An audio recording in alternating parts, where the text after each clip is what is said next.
NDA पूरी तरह intact रहेगा।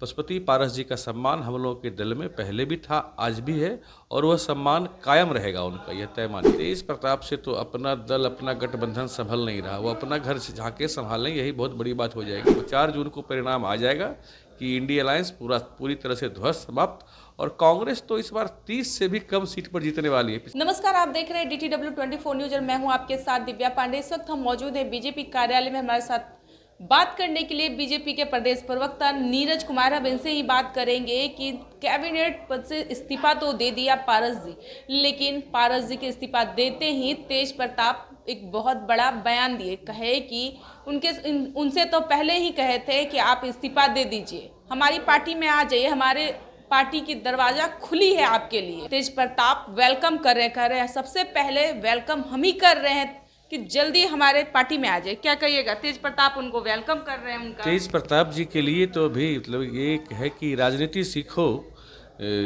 राजनीति सीखने के दिन है, जिगर के दाग छिल जाने के दिन है। उनका हाल बहुत बुरा होने वाला है, कोई ऑफर उनका कहीं काम नहीं आने वाला। एनडीए पूरी तरह इंटैक्ट रहेगा। पशुपति पारस जी का सम्मान हम लोगों के दिल में पहले भी था, आज भी है, और वह सम्मान कायम रहेगा उनका, यह तय मानिएगा। आपने कहा कि सम्मान तय मानिएगा।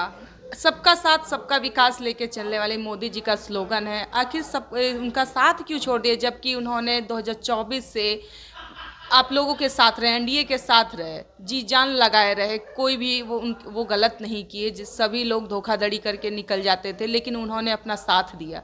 आखिर आप लोग उनका साथ क्यों छोड़ दिए? साथ छोड़ दिए ऐसी कहीं से कोई बात नहीं, ना ही उन्होंने कहा है, ना हम लोग कह रहे हैं। हम लोग भी कह रहे हैं कि वो साथ थे, साथ हैं और साथ रहेंगे। इस्तीफा दे दिया ना। मंत्रिमंडल से इस्तीफा देने से क्या होता है? इसका मतलब थोड़े ना है कि वो हमारे साथ नहीं है, वो बिल्कुल एनडीए के साथ हैं। हो सकता है कुछ उनको और भूमिका मिले, कुछ और जिम्मेदारी मिले। 400 सीट पार करना है तो सबकी अलग अलग भूमिका तय होगी इसमें, और उसमें वो जोर शोर से लगेंगे, तय मानिए। इसमें कहीं कोई हिच नहीं है, कोई शंका कहीं नहीं है इसमें। तेज प्रताप कह रहे हैं कि ये तो बहुत पहले ही इन्हें कहे थे हम कि इस्तीफा दे दीजिए। अब इस बार जो डिसीजन ले लिए, इस्तीफा दे दिए, इन्हें पहले ही ले लेना चाहिए। वेलकम कर रहे हैं। क्या कहिएगा? राजद वाले उन्हें वेलकम कर रहे हैं। आप क्या लगता है कि बीजेपी एनडीए पे अगर वो राजद की तरफ जाते हैं तो कोई बुरा प्रभाव पड़ेगा? अरे तेज प्रताप से तो अपना दल, अपना गठबंधन संभल नहीं रहा, वो अपना घर से झांके संभालें, यही बहुत बड़ी बात हो जाएगी। उनके गठबंधन की धुरी टूट गई। उनके दल के नेता लगातार छोड़ के दूसरे दलों में, भाजपा में, एनडीए में ज्वाइन कर रहे हैं। क्या वो बात करेंगे? वो तो हताश, निराश, हकलान, परेशान हैं तेज यादव खुद ही। उनको लग रहा है कि भूखते भागते भूत की लंगोटी भली कुछ मिल जाए। कुछ नहीं उनको मिलने वाला। और अब की बार 400 पार, और उसमें बिहार देगा इस बार 40 सीट। तय मानिए इस बार मोदी जी की सरकार, 400 से अधिक एमपी के साथ मोदी जी पीएम बनेंगे। और तेजस्वी यादव पहले भी सुन्नी पर थे, आज भी सुन्नी पर रहेंगे, यह तय मानिए। तेज प्रताप ने यह भी अपने बयानों में कहा है कि 2025 में बीजेपी एनडीए गठबंधन की सरकार जो है खत्म हो जाएगी। खैर, दिवा स्वप्न देखने का उनको आदत है, दिवा स्वप्न वो देखते रहते हैं। तो खत्म आरजेडी होने वाली है, इंडिया अलायंस समाप्त हो ही चुका। अब तो खाली बयानों में उसका नाम रह गया, ज़मीन पर कहीं है नहीं।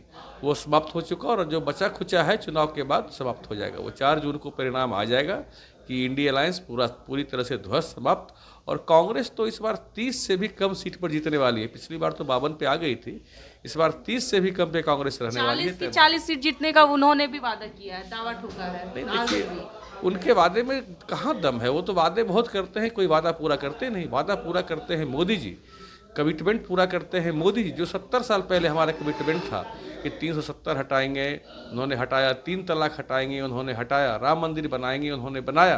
तो कमिटमेंट पूरा करने की जो परंपरा है वह भाजपा में है, वह मोदी जी के पास है। मोदी जी ने 2014 लोकसभा के चुनावी एजेंडे में जितने हमारे घोषणा पत्र में चीज़ें थी, 99.5% उसका उन्होंने पूरा किया। 2019 के घोषणा पत्र में जितनी चीज़ें थी, CAA लागू होने के बाद उसका भी 99.5% पूरा हो चुका। ये वादे और वादों को पूरा करने की परंपरा भाजपा में है, मोदी जी के पास है। ये उनके कुब्बत की बात नहीं है। CAA लागू किए, पेट्रोल का दाम कम किए, सिलेंडर का दाम किए, तो चुनाव आ रहा है इसीलिए दाम कम कर रहे हैं। और इलेक्ट्रल बॉन्ड का जो अभी झपट चल रहा है, जांच चल रही है, उसी को जनता की मन भटकाने के लिए ये सब लागू कर रहे हैं। देखिए, इलेक्ट्रल बॉन्ड में सबसे बड़ी चंदा देने वाली जो कंपनी है तमिलनाडु की, क्या फ्यूचर गेमिंग होटल्स, तो उस कंपनी जब एक बार फंसी थी तो उसका केस अभिषेक मनु सिंघवी जो कांग्रेस के से सांसद हैं, वो उसका केस लड़ रहे थे। जरा उसका यूडीआई नंबर आने दीजिए, परत दर परत बात खुलेगी और तय मानिए इंडिया अलायंस कहीं मुंह दिखाने के लायक नहीं रहेंगे। हमारी पार्टी में तो 303 सांसद हैं, तब हमको 6,000 करोड़ का चंदा मिला है, बाकी 14,000 करोड़ तो उन्हीं दलों को मिला है, तो उनको भी तो हिसाब देना चाहिए ना कि वो उन्होंने क्या किया। अगर उनको लगता है कि ये पैसा गलत है तो उनको इसका उपयोग नहीं करना चाहिए था, नहीं लेना चाहिए था। ये कहते हैं कि चुरचुर और मुरमुर दोनों, ये नहीं चलेगा, ये दोहरी नीति नहीं चलेगी। ये थे नीरज कुमार हमारे साथ, साफ साफ शब्दों में कहा कि वो अभी कैबिनेट मंत्री पद से इस्तीफा दिए, ना कि एनडीए से इस्तीफा दिए। अभी भी वो एनडीए के साथ हैं, एनडीए को छोड़ के वो नहीं गए। और तेज प्रताप जो बयान दे रहे हैं कि वेलकम है, तो ऐसा कुछ नहीं है, बस ऐसे बरगलाने की और बहकाने की काम किया जा रहा है। फिलहाल हमारी खबर में इतना ही है। आप लोग देख रहे थे DTW 24 न्यूज़। धन्यवाद।